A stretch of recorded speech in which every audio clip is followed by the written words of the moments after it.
Olá, esse é o Expresso Sindimepa, um podcast do Sindicato dos Médicos do Pará, sobre atualidades e informações.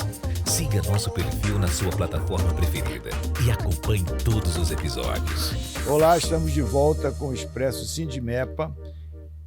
Nesta oportunidade, estamos conversando com Everson Costa, titular do DIEESE no Pará, e que nos está dando informações preciosas a respeito da nossa cidade, da vida do médico, da atividade médica e da saúde no Pará. Everson, muito obrigado por retornar conosco e agora nós gostaríamos que você nos revelasse informações, dados sobre o custo de vida no Pará, por favor. Então, aí a gente está falando de um tema que é muito caro, inclusive, a todos os paraenses, independente até da condição de trabalho. É sabido que a gente vai ter um pouco desse papo, o Estado é rico, a gente tem um Estado que cresce enquanto estrutura, mas é um Estado caro para se viver, né? Existe, inclusive, um entendimento, às vezes, lá fora, de que aqui a alimentação, os custos com energia elétrica, com saúde, com transporte, são mais baratos do que é praticado fora do país. É um grande engano, né? E aí tem alguns dados que, inclusive públicos, que a gente pode consultar e aferir que isso não é verdade. A começar para a inflação, que é medida nacionalmente, né? A gente sabe que quando a gente vai para negociar salários, a gente recorre ao Índice Nacional de Preços ao Consumidor, que é o INPC, que é a inflação calculada oficialmente no país pelo IBGE, junto com outro indicador que se chama IPCA. E quando a gente olha essa pesquisa inflacionária que considera todas as regiões metropolitanas e mais algumas capitais aqui do Brasil, Belém aparece como uma daquelas que concentra o maior nível de inflação brasileiro.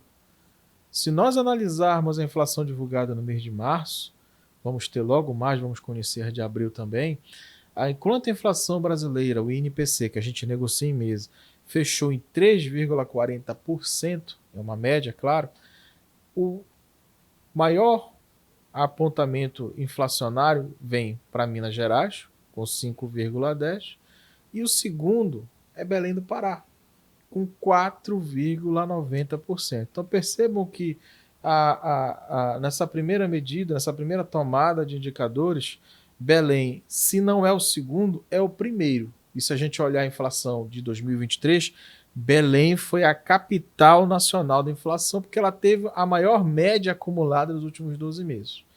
Quando você abre esse custo de vida dos paraenses, ainda sobre esse mesmo indicador, o que pesa para a gente bastante? Primeiro, os alimentos, né?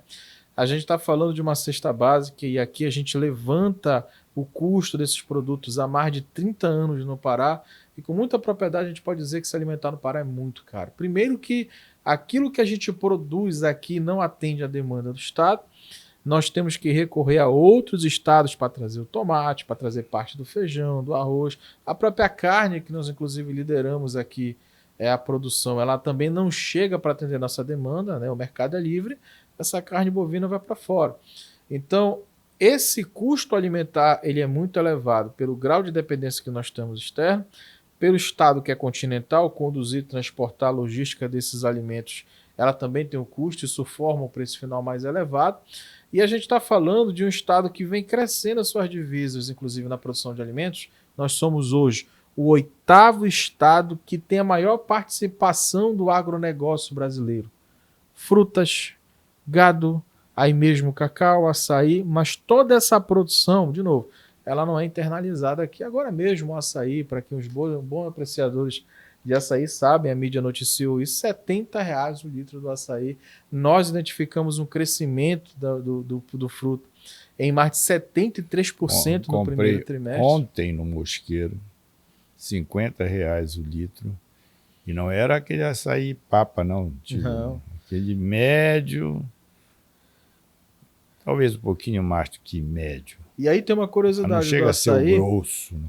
Que a gente vai comentar, inclusive, rapidinho. Mas olha só, esse custo da alimentação é o que mais pesa no gasto dos paraenses.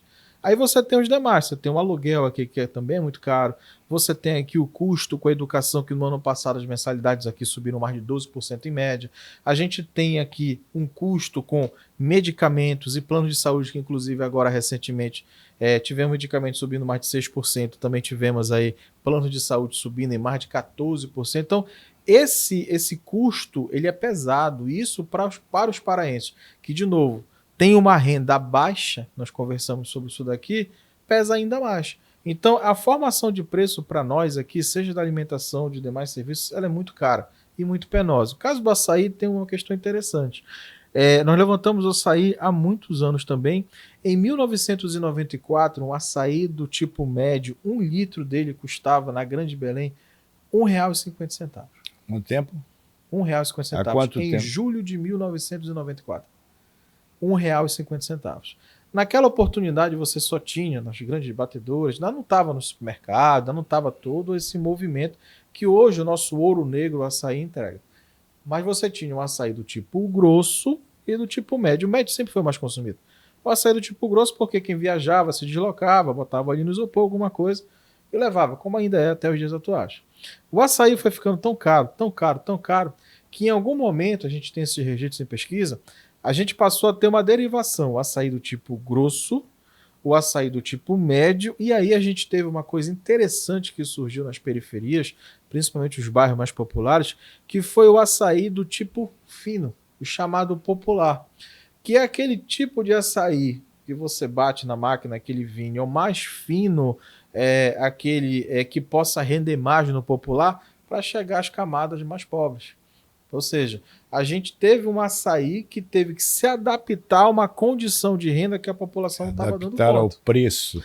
Exatamente. A gente tem coisas no Brasil que elas se adaptam à nossa renda. Se a gente for ver, por exemplo, o transporte por aplicativo, tá aí uma curiosidade interessante, a disseminação de mototáxis, motoboys, os aplicativos introduziram as motos para atender um perfil de renda baixo do brasileiro, sobretudo de regiões como a nossa, Norte e Nordeste. Isso não tem lá fora, isso não acontece desse jeito lá. Então, produtos, bens, serviços, você acaba derivando em preços diferenciados, às vezes até perdendo bastante essa qualidade, para atender a população. Então, quando a gente olha o custo de vida do paraense, ele está nesse contexto. Só que o que mais chama a atenção e é grave é que nós estamos caminhando, ainda mais agora com tanto investimento, a COP, uma série de coisas acontecendo, para um estado que, segundo projeções do próprio governo do Pará, está lá isso aqui, pessoal, na lei de responsabilidade fiscal, está lá colocado no orçamento quando vai para a LEPA, é bom a gente ficar atento a isso. Há uma projeção de que o estado chegue em 2027 com o PIB crescendo na ordem de 4,40%. Nós sempre temos uma projeção de crescimento do estado, economicamente falando, que ela geralmente é do dobro daquilo que é projetado nacionalmente. Agora veja, a gente vai sair dos atuais 261 bilhões de reais do que é o PIB hoje paraense para 2027, algo em torno de 331 bilhões de reais. Então esse estado tem muita riqueza, tem muita coisa para acontecer, mas é um estado que tem um custo de vida elevadíssimo, tem números que comprovam isso, tem um corte de renda baixo, tem um mercado de trabalho com uma alta taxa de informalidade, então a gente tem imensos desafios para que esse estado rico consiga dividir esse bolo. Senão isso, é os problemas que vêm acompanhando a população. É interessante um ponto que você frisou, que é a realidade nossa, que é a adaptação à diminuição do poder aquisitivo. Então, o açaí foi um ponto mostrado aqui, criou-se um terceiro tipo de açaí, o açaí fino, para poder permitir que a população tenha acesso para poder sorvê-lo. Mas a alimentação e começa de cima para baixo. Os restaurantes, de uma maneira geral, para manter o seu preço, diminuem a quantidade. Isso para mim é muito claro. Eu que não sou frequentador dos restaurantes mais caros, eu frequento os restaurantes de classe média, via de regra. E eu percebo isso. Muitos restaurantes, você que está acostumado a consumir ali, percebe que a quantidade servida é menor que o habitual, vem diminuindo, para manter o preço e permitir, portanto, que a sua clientela continue ali consumindo. E se você for analisar nessa linha, isso vem e acontece daí para baixo. Quando a dona de casa vai à feira, ela já não compra todos os ingredientes necessários para fazer a sopa, já diminui algumas coisas, né? Já não compra a mesma quantidade de proteína, diminui para poder permitir que o seu orçamento se encaixe na realidade. E isto traz aí à nossa área um impacto importante para a saúde da população, para a saúde das crianças. Algumas já não tomam o leite mais, como se diz na gíria, mais aguado, portanto mais diluído, porque não leva a mesma quantidade de colheres do leite em pó, diminui-se algumas, né? Já não come a proteína na quantidade necessária, é menor, e nem na frequência necessária durante a semana, e isso tem um impacto direto na saúde da população. Sim. Apesar de sermos o estado, um dos maiores produtores de alimentos do país e do mundo, né? Se considerarmos a grande Amazônia e enveredando pelo Mato Grosso, seguramente nós temos aqui uma produção invejável de alimentos que abastece o mundo. E nós passamos por esse problema. Você falou da carne. Nós somos o maior rebanho de gado do país e temos dificuldades, não só do acesso, como do preço da carne para a população. E organizar também essa cadeia produtiva, né? A ideia, por exemplo, quando a gente fala também de cesta básica no Pará, o assalariado é aquele que sempre é mais penalizado. Claro que a gente sabe que o custo alimentar ele pesa para todos, até de forma diferente, mas inclusive a classe médica, se a gente pegar uma informação interessante, a Associação Brasileira que cuida e trata dos tickets de alimentações, ela tem um estudo que ela divulga regularmente. O ticket médio no Brasil hoje de gasto, seja o PF, seja a la carte, né, o executivo com as grandes operadoras desse segmento de benefício alimentar, ele fechou 2023 custando em média cerca de R$ 47,00 no Brasil.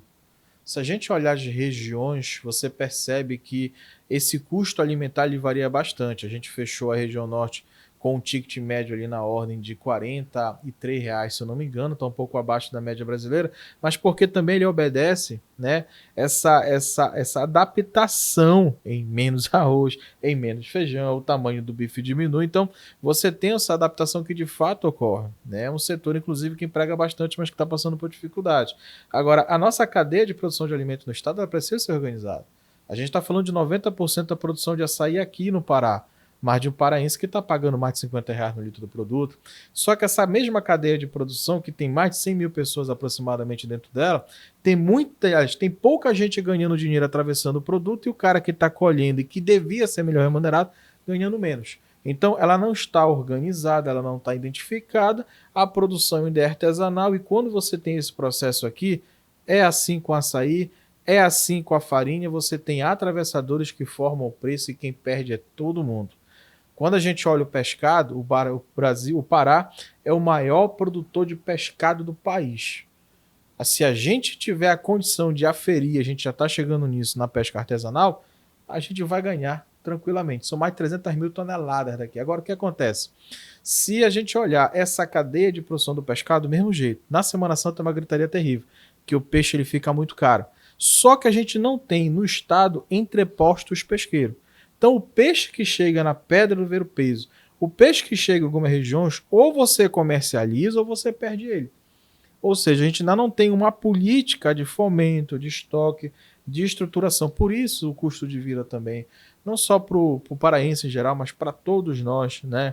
Desde o ticket de alimentação, a compra de cesta básica, ele pesa bastante e acaba levando uma parcela significativa dos nossos salários. Independente de ser assalariado ou quem ganha mais um pouco, percebe que o teu gasto alimentar aqui ele é elevado. E aí a gente poderia estar girando a economia melhor com isso. Se o apoio à agricultura familiar com açaí, com a farinha, com o pescado fosse melhor organizado, melhor identificado, certamente a gente teria uma produção maior, que atenderia um pouco mais a nossa demanda, preços equilibrados, e aí você gira a economia com mais emprego, com mais renda, enfim, todos ganham mais. Perfeito. E assim nós encerramos esse segundo bloco com o Everson, titulado de ES no Pará. Reserve o cafezinho para o terceiro bloco que seguiremos.